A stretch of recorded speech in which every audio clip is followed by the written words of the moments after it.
Hello everyone, welcome to crafty creation by Puja. আজ তোমাদের সাথে আবার একটি নতুন ভিডিও শেয়ার করতে চলে এলাম। আজ একটা মেকিং ভিডিও আছে হ্যান্ড মিররের, ভিনটেজ স্টাইলের হ্যান্ড মিরর বানিয়েছি। তো তার জন্য একটা কার্ডবোর্ড নিয়ে নিয়েছি, একটা রাউন্ড শেপের মিরর, সঙ্গে সিজার আর মোল্ডেড ক্লে নিয়েছি। তো নিজের ইচ্ছা মতো শেপ দিয়ে আমি কার্ডবোর্ডটা কেটে নিয়েছিলাম।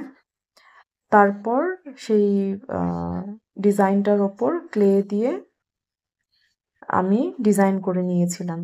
তো তোমরাও এই টাইপের মিরর বাড়িতে বানাতে পারো। বাড়িতে যদি কোনো কাজ থাকে তোমাদের, তাহলে যে কোনো কার্ডবোর্ড দিয়ে তোমরা এগুলো বানিয়ে নিতে পারো। ক্লেটা রেডি করে তারপর মিররটা সেট করে নিয়েছিলাম সেন্টারে। দেন যা যা ডিজাইন করার সেগুলো করে নিয়েছিলাম। তোমরা পুরো ভিডিওটা দেখতে থাকো পরপর প্রসেস, তাহলে বুঝতে পারবে যে আমি কিভাবে কাজটা করেছি।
ক্লে ডিজাইনটা কমপ্লিট হওয়ার পর আমি সেই ডিজাইনটাকে কিছুক্ষণ ড্রাই হতে দিয়ে তারপর পরদিন আমি মিররটাকে আবার ব্ল্যাক কালার ডিজাইনটার ওপর করে নিয়েছিলাম, যেহেতু কার্ডবোর্ডটা আমি ব্ল্যাক কালার করেছিলাম। আর ভিনটেজ লুক দেওয়ার জন্য আমি সেটার ওপরে গোল্ডেন টাচ দিচ্ছিলাম, আর ব্রাশ না দিয়ে এটা আঙুল দিয়ে করে দিচ্ছিলাম, অনেকটা সুবিধা হচ্ছিল করতে।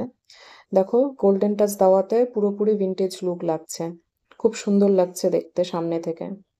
তোমরা যদি বাড়িতে মিররটা তৈরি করো, তোমাদের নিজেদের ইচ্ছে মতো যে কোনো রকমের ডিজাইন দিতে পারো, এবং শেষে সিলভার অথবা গোল্ডেন টাচ দিলে পুরোপুরি ভিনটেজ লুক আসে। দেখো কত সুন্দর লাগছে।